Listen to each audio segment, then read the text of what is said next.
আজকে আমার কাছে অনেক ভালো লেগেছে বৈশাখী উদযাপনগুলো।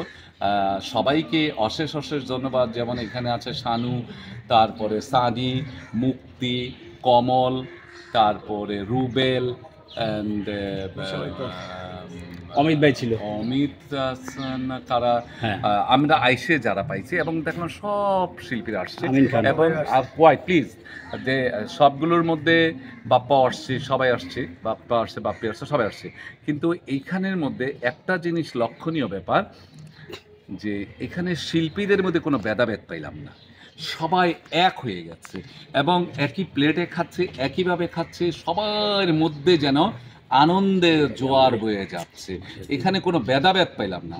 এত সুন্দরভাবে পরিবেশন, মুক্তি এনে দিচ্ছে, সানি এনে দিচ্ছে, শানু এনে দিচ্ছে, কি বলে ওইটাকে দিয়ে তাইব্বা এনে দিচ্ছে।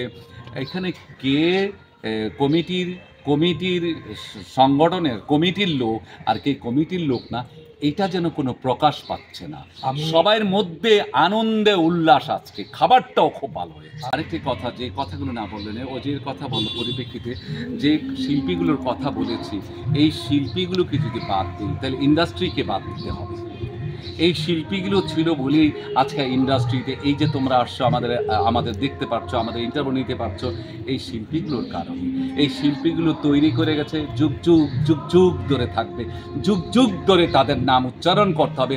যেই শিল্পীরা তাদের নাম না বলবে তারা শিল্পী খাতায় আসবে না, তারা শিল্পী না। যে শিল্পীর যে কৃতজ্ঞতা, যে কর্ম, তার দক্ষতা, সেটা স্মরণ করতেই হবে। আমি স্মরণ করতে পারি, এই জন্য আল্লাহ তাআলার কাছে হাজার শুকরিয়া যে স্মরণ করার সৌভাগ্য আমাকে আল্লাহ তাআলা দিয়েছেন। সবাই ভালো থাকবেন, সুস্থ থাকবেন, বাংলা সিনেমা দেখবেন, বাংলা সিনেমার সঙ্গে থাকবেন। আসসালামু আলাইকুম।